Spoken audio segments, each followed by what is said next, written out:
प्रतापराव जाधव साहेब आपल्या सोबत आहेत, खासदार आहेत, कॅबिनेट मंत्री. आपण त्यांची बातचीत करणार आहोत. साहेब, एकीकडे आपली सभा झाली, दुसरीकडे उद्धव ठाकरे अजूनही म्हणतात की जर मला सोडून जाणार असाल तर मग मी पक्षप्रमुख पदाचा राजीनामा देतो.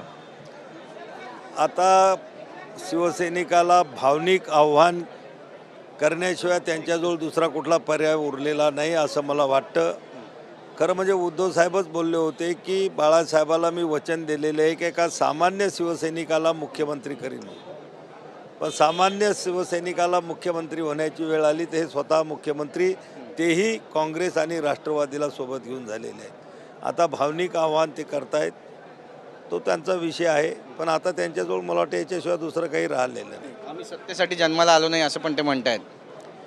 सत्तेसाठी जन्माला आले नव्हते तर मग त्यावेळेस बाळासाहेबांचा विचार सोडून काँग्रेस राष्ट्रवादी सोबत जाऊन मुख्यमंत्री का झाले हा प्रश्न पत्रकारांनी त्यांना विचारायला पाहिजे. नक्कीच. पण ते ज्या पद्धतीने टीका टिप्पणी करतात आणि म्हणतायत की आम्ही निष्ठावंत आहोत, सगळ्यांनी निष्ठावंत राहायला पाहिजे आणि हे सगळे गद्दार आहेत आणि पैसे घेऊन ते खासदार त्या ठिकाणी फोडण्यात आले. जर मी फिरत नव्हतो तर मग तुम्ही निवडून कसे आला असा तो खोचक सल्ला सुद्धा त्यांनी खासदारांना दिला.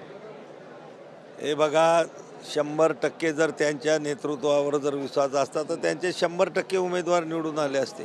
विधानसभेमध्ये एवढी वाताहत झाली नसती.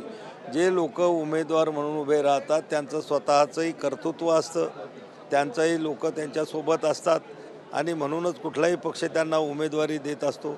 सर्वच काही पक्षाच्यामुळं काय उद्धव साहेबांमुळं ते निवडून नव्हते आले. पण या 6 खासदार फुटीनंतर उद्धव ठाकरे म्हणतायत की आता लोक खचलेली नाही आहे तर पेटलेली आहेत, कार्यकर्ता शिवसैनिक पेटलेला आहे. आजच आमचे मुख्य नेते एकनाथराव शिंदे साहेबांनी सांगितलं